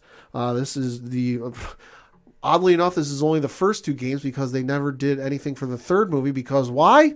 Reasons. Literally, spoiler alert, this game, the story on this one ends with Smaug flying out of the dwarves' home, and he's going to destroy Lake Town. They never did anything with the 3rd one. Don't know why, but hey, you still get I've not 100% in that game, and I've got like 85 hours put into that thing. Jesus. It's insane.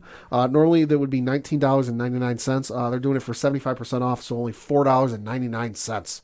And lastly, and certainly not leastly, one of my favorite Assassin's Creed games. If you have not played this one, you should. It is Assassin's Creed 3 Remastered, and that is normally $39.99. They're doing it for 60% off. That is only $15.99. There's a lot of great deals here. So, Yeah. Pat, I mean, I know there's a ton of them there. Like, if you had one, you're like go-to. Like, if you had to recommend one out of that bunch, what's the one you're recommending? Probably any of the Assassin's Creed ones. Those are all Okay. those are all great steals. But if you're not into Assassin's Creed, the Star Wars one is great. With the Battlefront 2, Jedi Knight Fallen Order, and Squadrons. I've played Jedi Knight Fallen Order and I've played Squadrons. Jedi Knight Fallen Order is the best Star Wars video game in decades. Since the Force Unleashed games, and Squadrons is fun. It's not a long. I played a little bit of Squadrons. It's not a long story, but it's fun. If you're into like a flight simulator, but you like Star Wars, that's kind of right up your alley if you're into that thing. But no, I would say any of the Assassin's Creed games, because the Assassin's Creed games you will get a lot of time out of, and you will get your money's worth out of. Yeah, no, it definitely sounds like it. Like I just have not had much time to invest in it. Sure. Because I know with Marvel's Midnight Sun's coming, I'm trying to budget time to play that. I want to go get that. I keep getting stuff for Gotham Knights too. I think that's gone on sale, but I did not hear good things. But I have. I heard that too. I know. I gotta get it for cheap because I have all these codes. Okay. From being a DC Infinite Ultimate subscriber. Right. That like I need to start using, but I just haven't got around to it. Because you know why? I'm reading too much comics. But that's never a bad thing. So let's get into it. This week, I feel like I say it all the time. It's a loaded week at the comic shops, digitally or in store. And I truly mean it this week because there is a lot of good stuff on Comixology Originals this week. Blood Oath #4 by Rob Hart, Alex Segura, and Joe Eisma. Now, Pad, this is a story, it might not be up your alley, but I do like the creativity here. It's a story that's taken place in Prohibition times. Oh, okay. So in New York. Yep. And it centers around a character by the name of Hazel, who's more or less involved in the illegal business of Prohibition, which is selling alcohol when it's banned. And unfortunately, her activities have drawn the eyes of a rival gang, so to speak, except this gang is vampires. Oh. And where this story has gone now in 4 issues, it really has been a fast-moving story. And there is a couple different moving parts that are happening here, but they've now gotten to the penultimate issue. It really has established the villain who has been working everybody behind the scenes a little bit and really made his presence felt. And where he's now going is going to set up a big battle at the end. Okay. And this is Jotham, who has been the one that attacked Hazel's farm, was responsible for it, has kidnapped Hazel's sister. So, I mean, a little bit of spoiler here, but nothing is going to throw you off the story. In this issue, though, he has now made a move that has drawn the attention of a lot of people and brought them all to set up for the final battle that's going to go down. Okay. It's a very good read. I highly recommend it if you're looking for something a little different. Because, like I say, Prohibition and vampires is something I didn't think about. It's an odd combo. It's an odd combo, but Hart and Segura are making it happen on here. Right. So I definitely like that. Also, speaking of Alex Segura, him and Monica Gallagher and George Combatis, I apologize if I'm butchering the name, are back with The Black Ghost Season 4, or Season 2, Issue number 4. So this has been a story that has definitely gone in a little kind of crazy directions. It's Shamed the Devil. And this is one that the center character is a vigilante who's working behind the scenes, and there's now a major player that's kind of established themselves in the town of Creighton.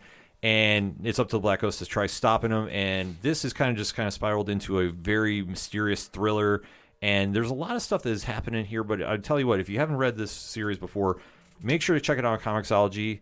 And it's on print for Season 1 via Dark Horse Comics. Ooh. It's well worth picking up. Like it kind of has like a Batman vibe to it a little bit, but not exactly. Okay. So it is kind of in the vigilante sense, but definitely a very, very interesting character in Lara Dominguez, who plays the Black Ghost. So a lot of stuff going on here. Definitely worth checking that out on Comixology Originals. And also coming out at the comic shops this week, you know we talk Massive Verse here all the time, and it's a double shot this week.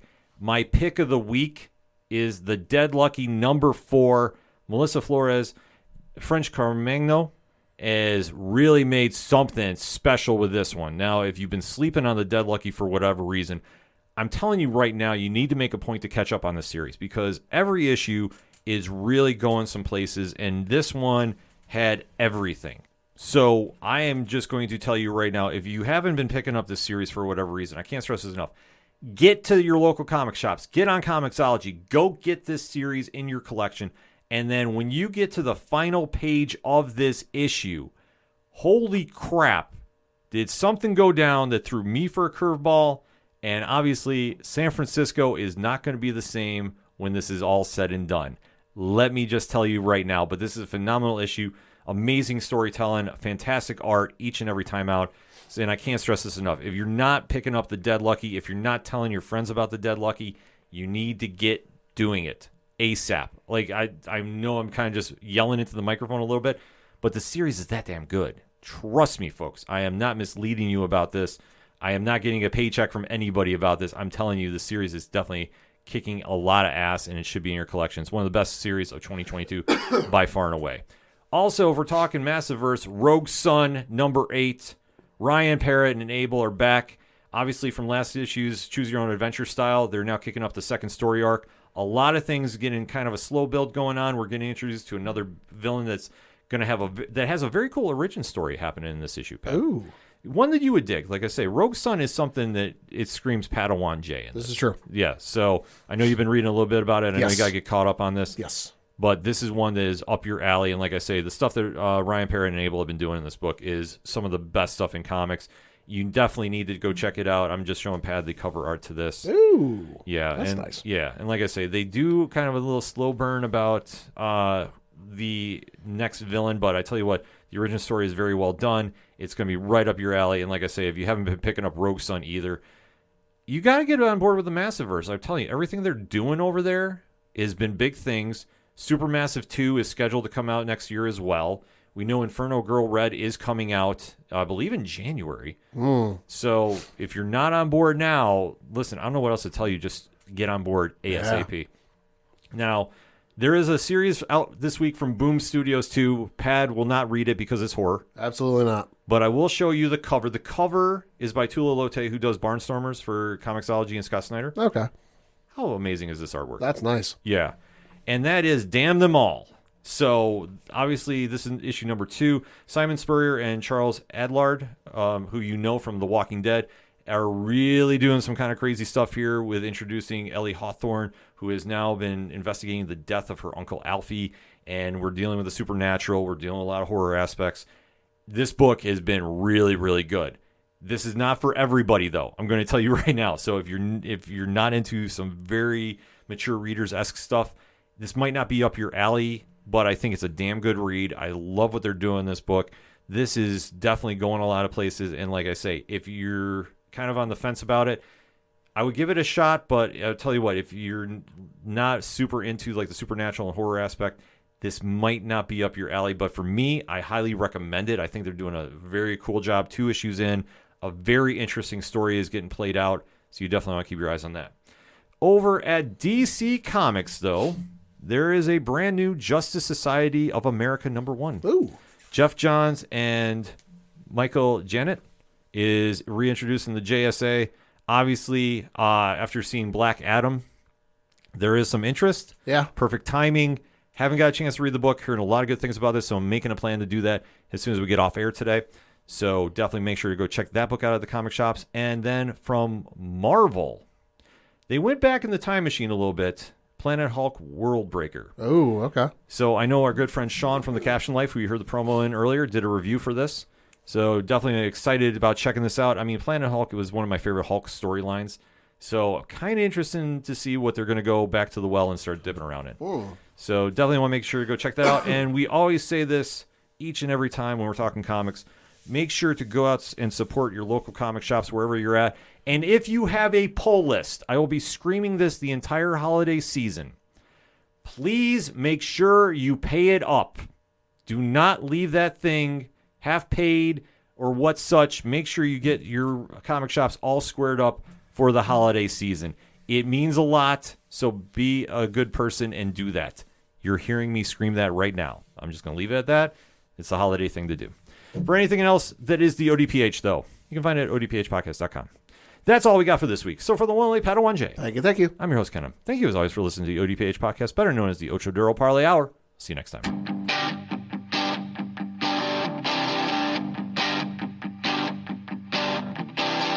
This is Tom from Tom Joe Lou, This is Matt from Sideroom Sounds. and you're listening to ODPH Podcast. Wanna go where I know